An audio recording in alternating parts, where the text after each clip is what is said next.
বিৰোধী ঐক্যমঞ্চ সন্দৰ্ভত ৰাইজৰ দলৰ কোনো নেতাই এতিয়াৰ পৰা কোনো বক্তব্য প্ৰকাশ কৰিব নোৱাৰিব। আনকি ময়ো এই সন্দৰ্ভত কোনো বক্তব্য প্ৰদান নকৰোঁ।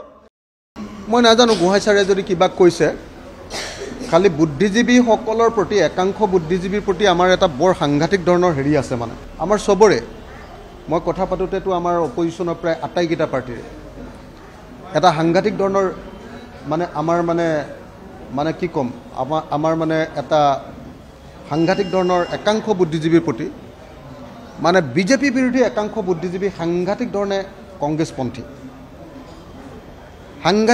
কংগ্ৰেছপন্থী হা। সেইকাৰণে মনটো অলপ বেয়া লাগে। আমিতো সদায় ঐক্যমঞ্চৰ পক্ষত, এইটো বিষয়ততো মই একো ক'বই নোৱাৰোঁ, কালিয়ে নকওঁ বুলি ইতিমধ্যে নটিফিকেশ্যন জাৰি হৈ গৈছে আমাৰ।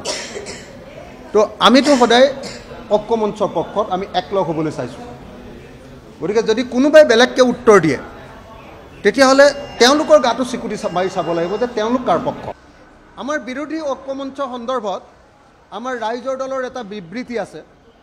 বিবৃতিটো হ'ল যে ৰাইজৰ দলৰ কোনো সদস্য বা নেতাই এতিয়াৰ পৰা বিৰোধী ঐক্যমঞ্চ সন্দৰ্ভত কোনো মন্তব্য প্ৰকাশ কৰিব নোৱাৰিব।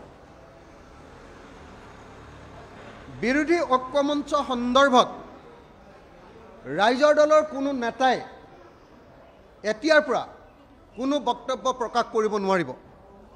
আমি দেখিছোঁ যে বিৰোধী ঐক্যমঞ্চ সন্দৰ্ভত আমাৰ দল আৰু বেলেগ বেলেগ দলৰ বিৰোধী দলবিলাকৰ কৰ্মী আৰু নেতাসকলে বিভিন্ন পৰ্যায়ত বিভিন্ন ধৰণৰ বক্তব্য প্ৰদান কৰিছে, যিবিলাকে ভুল বুজাবুজিৰ সৃষ্টি কৰিব পাৰে। গতিকে ৰাইজৰ দলৰ প্ৰত্যেকজন কৰ্মী, নেতা আৰু শুভাকাংক্ষীক আমি অনুৰোধ জনাইছোঁ যে এতিয়াৰ পৰা এই সম্পৰ্কত কোনেও বক্তব্য প্ৰদান কৰিব নোৱাৰিব। ৰাইজৰ দলে এই সন্দৰ্ভত কথা পাতিবৰ কাৰণে কেৱল ৰাছেল হুছেইন, আমাৰ সাধাৰণ সম্পাদক ৰাছেল হুছেইন ডাঙৰীয়াকে কেৱল কৰ্তৃত্ব প্ৰদান কৰিছে। গতিকে বিৰোধী ঐক্যমঞ্চ সন্দৰ্ভত কোনোবাই কিবা বক্তব্য প্ৰদান কৰিলে কেৱল আৰু কেৱল ৰাছেল হুছেইনেহে এতিয়াৰ পৰা বক্তব্য প্ৰদান কৰিব পাৰিব। আনকি ময়ো এই সন্দৰ্ভত কোনো বক্তব্য প্ৰদান নকৰোঁ। মই এই মুহূৰ্তত আমাৰ দলৰ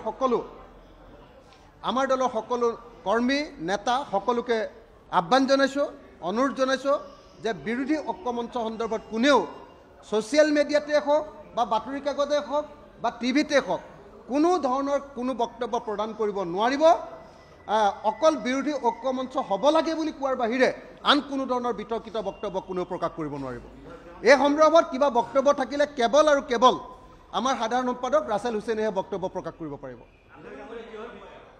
মই নিজেও বক্তব্য প্ৰদান কৰিব নোৱাৰোঁ, যাতে কোনো পধ্যে ভুল বুজাবুজি হ'ব নোৱাৰে।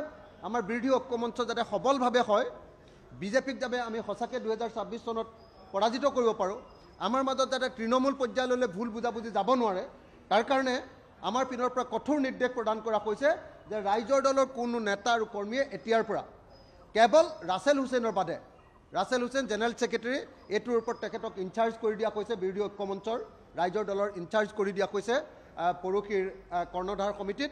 গতিকে ৰাইজৰ দলৰ সাধাৰণ সম্পাদক ৰাছেল হুছেইনৰ বাহিৰে কোনেও বিৰোধী ঐক্যমঞ্চ সন্দৰ্ভত কোনো বক্তব্য প্ৰকাশ কৰিব নোৱাৰিব।